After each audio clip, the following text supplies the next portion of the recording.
negativo, incluida la banca. Vamos a hablar con Darío García. Muy buenas tardes.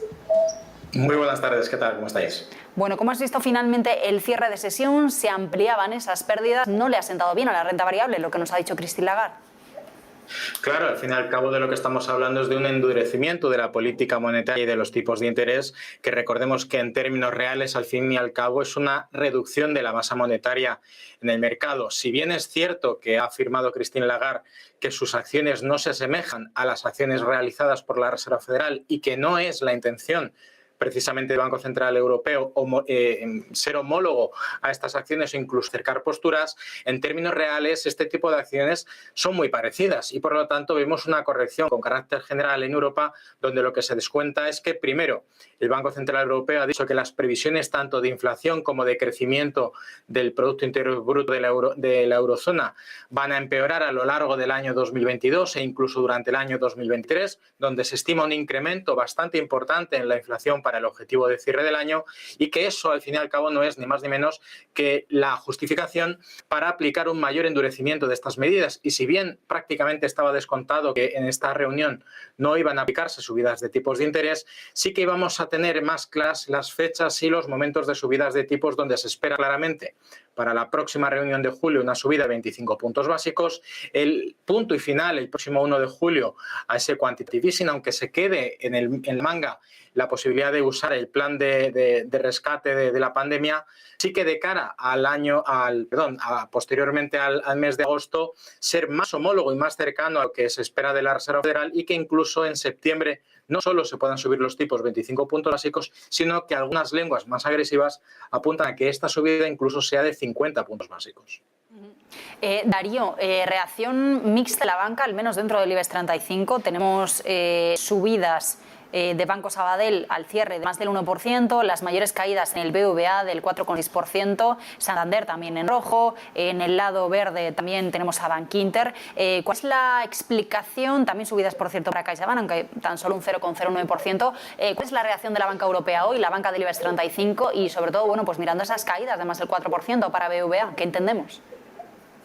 Pues es una reacción mixta. Hay que recordar que en el caso de España la banca es prácticamente y puramente comercial. Hay una banca de inversión muy limitada a la que esta acción por parte del Banco Central Europeo tiene un efecto muy limitado, pero teniendo en cuenta que la tasa de refinanciación, que es la que se va a subir para el próximo mes de julio de 25 puntos básicos, es la que va a acabar repercutiendo finalmente en los bancos que acceden a los préstamos del Banco Central Europeo, a los préstamos que en este caso ofrezcan a los consumidores. También hemos visto que ha habido un empeoramiento de las perspectivas de los precios de la vivienda, que recordemos que es uno de los negocios muy importantes dentro de los productos bancarios, como son las hipotecas, y eso puede que esté lastrando también las correcciones en algunos bancos, como por ejemplo el BBVA, que tiene un sesgo también puramente comercial dentro del mercado español, y que si bien vamos a ver un incremento de la actividad bancaria aprovechando la urgencia de muchos consumidores a evitar pagar tipos variables más elevados que los actuales y asumir unos tipos fijos actuales que probablemente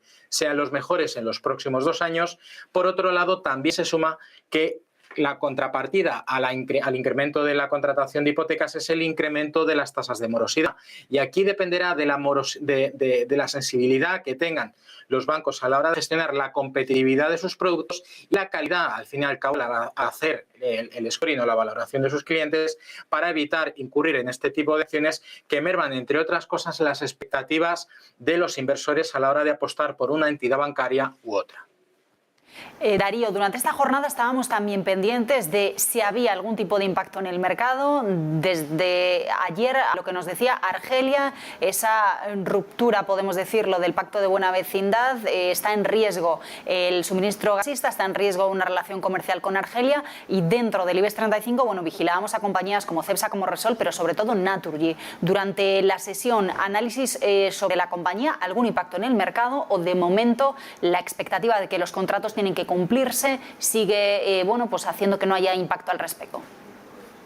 Bueno, en este caso a lo que se le dará prioridad será a los cumplimientos de los contratos, pero no a la renovación de los mismos una vez que puedan llegar a vencer. Entonces, en este caso sí que estamos viendo unas negociaciones de cara a establecer los puntos de negociación o los puntos de acercamiento para que a la hora de renovar esos contratos no perdamos a prácticamente uno de los principales proveedores de gas natural del sur de Europa y concretamente de España, que en este caso es Argelia, y los conflictos o las negociaciones que hay en este tridente entre el gobierno español y el gobierno de Marruecos, y en este caso Argelia, son los principales puntos clave a la hora de tener en cuenta la volatilidad que podrían sufrir en este caso las compañías energéticas y concretamente las gasistas españolas, así como lógicamente la evolución de los precios que de alguna manera pueden llegar a impactar en los futuros del gas natural que se negocian a nivel global.